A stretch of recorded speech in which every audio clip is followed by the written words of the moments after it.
Hello everybody. I'll try and keep to 33 RPM on this so everybody can understand me. Right, well, I had a dream only a couple of nights ago in which I was sitting in this room with several other people, well say several, 15 or 20 I'd imagine, something like that. We were all sitting all around the room with our backs to the walls.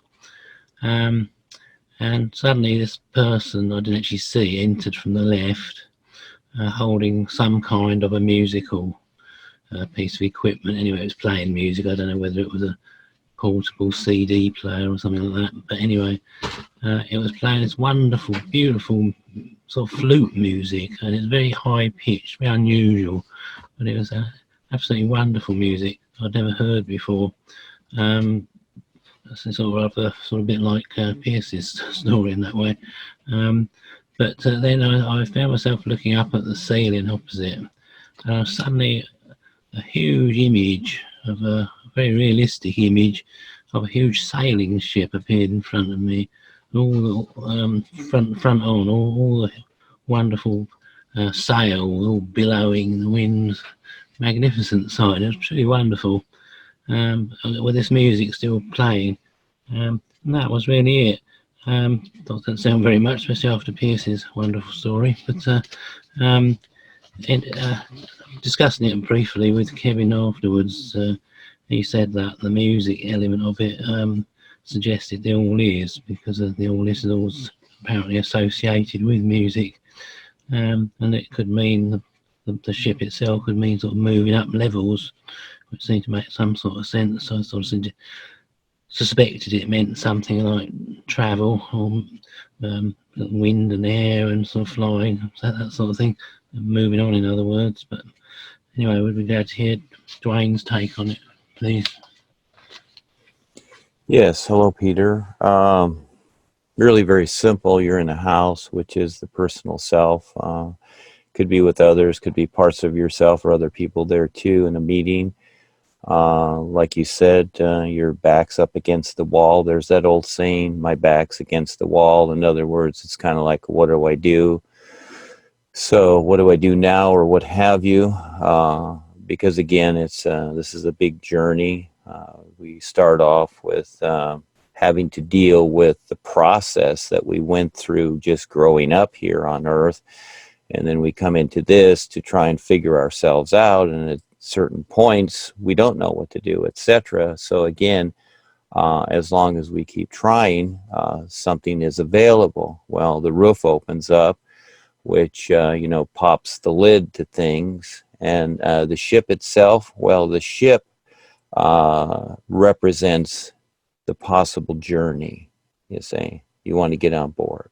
That's what the ship represents. So, but you must decide and you must figure out how that's to be done, you see. So again, when you're standing and your back's against the wall, that's an old saying. It's like, okay, what do I do next? Or do I take the risk? Do I figure it out, etc.? Or do I stay with what I've always known? So something along those lines. And there's many views on this. But again, remember, you're always the decider. You decide what is next.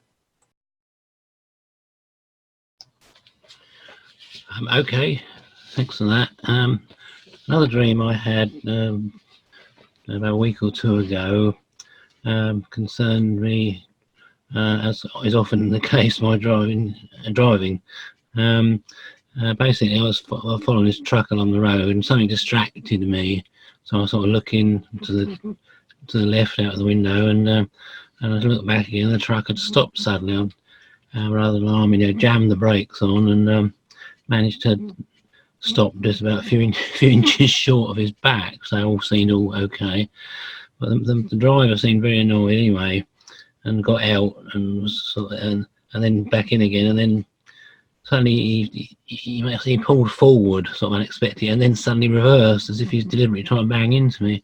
So I hastily put my car into reverse and started reversing away from him, but he got the edge on me and caught up with me and crashed in the front of my car. We got out and sort of had words, as you can imagine, and that was basically the end of the thing. I was talking to Kevin about this, and he's felt that it was possibly a warning about psychic attacks, which I seem to have experienced quite a few lately, one way or another. And indeed, I'd almost had a collision with a petrol tanker, sort of gasoline thing, a few weeks earlier, which was not my fault. The bloody van pulled out in front of me unexpectedly, and I managed to stop short of him by a few feet. And he drove away, not probably hearing the stream of vindictive he got from my mouth. But so I don't have any connection with that. But yeah, well, that's it really. Sorry, it's a bit boring, but there we are. That's me, I'm afraid.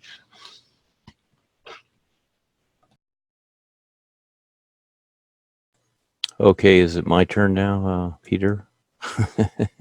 This was a petrol truck you were following? It wasn't in the dream. No, that was a real thing that happened a few weeks Oh, earlier. okay. Okay. Well, in the dream experience, okay, what I see, there's many ways to look at it, of course, and yeah, it can be. So I see it as paying attention, and that is that the fella in front could be one of the guides. You see, just to give you an option. And so he's seeing if you're paying attention, if you're following, if you're looking out the window, etc. You know, in other words, if your focus is straight ahead, just like when you're driving on the road. But what do most people do? They're, they're singing, listening to the radio, they're looking at their cell phone, etc. They're not really focused, are they? Their attention's all over the place. So I see it as focus. And if he has to stop at certain times to see if you're paying attention, that's the whole idea. See, then you pay attention. All of a sudden, you see the guy in front of you put on his red light brakes, and whoa! All of a sudden, whoa, there it is. All of a sudden, your focus is forward, isn't it? And even to the point where he's backing up, it's like, oh, gee, what do I do now? And bumps into you, etc. I see that as a wake up, but you decide.